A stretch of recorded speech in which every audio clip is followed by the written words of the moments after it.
How's it going, everyone? Before we get into this video, I wanted to wish everyone a happy new year and happy holidays. I kind of just neglected to say that in the videos that I happen to upload right around the new year and Christmas and everything, so I apologize for that. But just know that I am still wishing you all a happy 2021. Anyways, today we're going to be doing a couple of little repairs that I've been needing to do on my 2003 Saab 9-3 for a while now, and there's three things in particular that we're going to be doing today. The first one, and probably the most time-consuming, is this. This is the bumper foam that goes in between the crash bar up front and the front bumper. And when I put this bumper on the car after I got it painted, I didn't put this back on because I couldn't get the bumper to fit right. And the reason why I couldn't get the bumper to fit right is because of this front plate. The screws that go into the bumper are sticking out too far behind the bumper to where it's not letting the bumper fully engage like it should. And because of that, you see that the bumper doesn't really sit flush as it should right around here. So pretty much what we're going to do is take off the bumper, take off the front plate, put the foam on, put the bumper on, and then lastly we'll put the plate back on, and we should be good to go, and that should fix this ugly gap that's been annoying me for the past like 3 months since I got the car painted. Secondly, we have an airbag light back on again, and that is because of a sensor that pretty much goes right under down here. It's the seat position sensor, I think, and when you move the seat too far back, it tends to just unplug itself, and then I get an airbag light. So I just need to take the seat out real quick, plug that in, and then lastly, I have a new speaker. I grabbed this from a junkyard a couple weeks ago, but I'll see if I can get the speaker to do it. It's making this really hideous noise. I almost called you Vic. Just like on your mic. I, for one, hope newspapers come back. I've been lining my parakeet cage with iPads. I've been lying to you all. I don't know what this is they're talking about, but hopefully you guys could hear it there. It just makes like this weird, like staticky noise, and I can tell it's coming from this speaker. So $8 from the junkyard, might as well just try this, see if it'll fix it.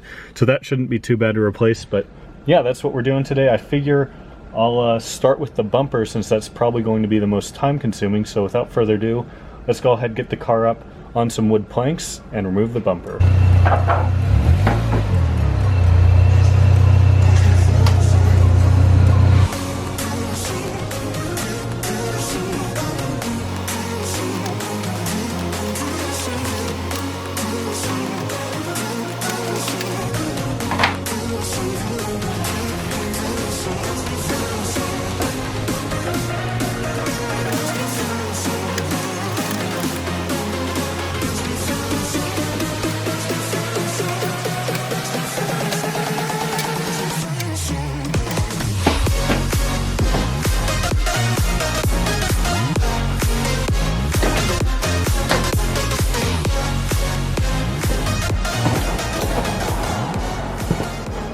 Couple things I want to point out here. You might notice my tow hook is sawed off.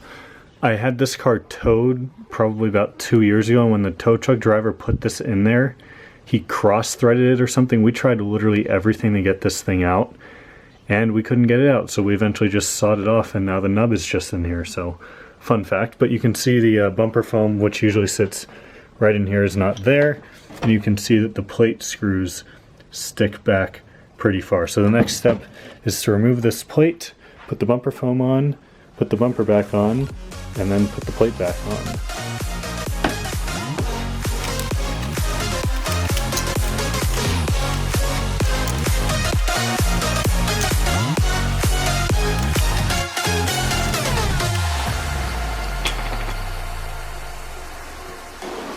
If anyone's wondering why I have this plate on here, it's because they all have these pre-drilled holes, and it just looks hideous. So I got this plate from a subscriber in Sweden probably at least 3 years ago, and I've been rocking it ever since. So this is a genuine Swedish plate, which is super cool. Turbo X has a genuine Swedish plate too.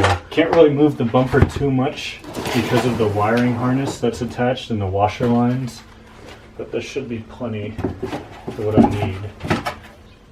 Should just sit on there just like that.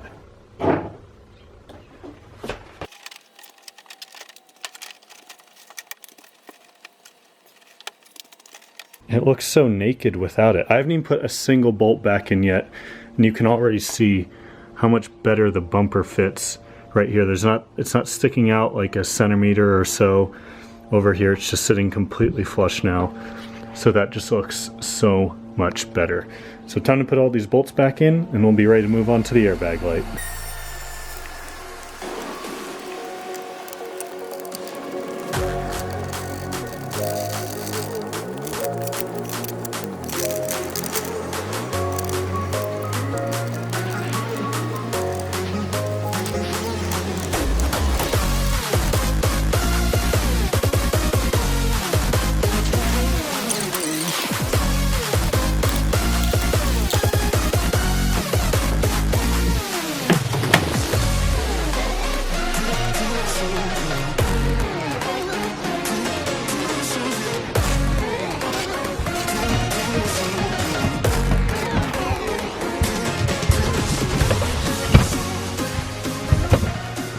So there's the sensor. I pulled it up so that way you guys can see it. It's just that little plug. There's a sensor down there on the side at the bottom that's just about impossible to see on camera. But I literally just need to plug that back in and then pretty much put the seat back into position.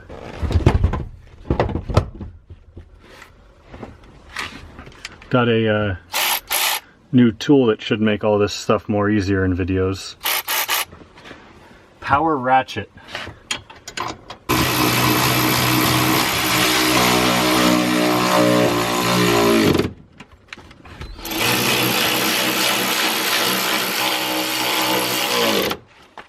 Well, that made that a lot easier.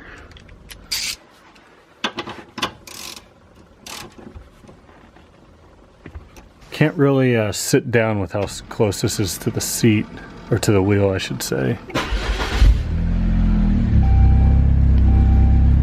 Gone. Simple fix. And ignore that. That's because I had to pull the lock up on this door because I was too lazy to come unlock the car. So that's why that's on. There's not anything wrong with my my lock system. Literally just pull this up if you have any sort of fingernails.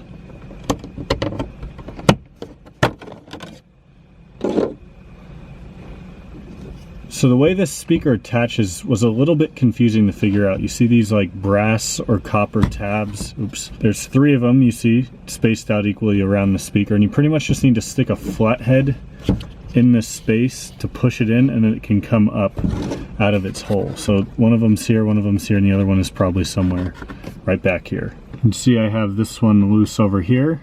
So this is proving to be a little bit more difficult than when I did this at the junkyard. I pulled out the 2 T25s that hold in the SID up here, so I'm going to, I guess I just did it right there, move this back and out of the way, and that should hopefully give me enough access to get this last clip now. With a good amount of force, I finally got that last one loose. There's our connector right there. Yeah, that flathead's too big, but that's okay. Unplug that, plug this back in. Maybe putting it in the right direction would help.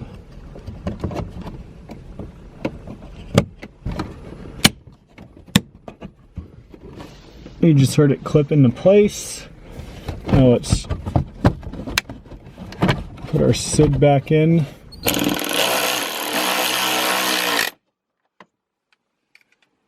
Definitely gonna have to be careful using this on stuff like this so I don't over tighten it and like snap the plastic. I think it's only rated for like, this tool is only rated for like 40 foot-pounds, but still.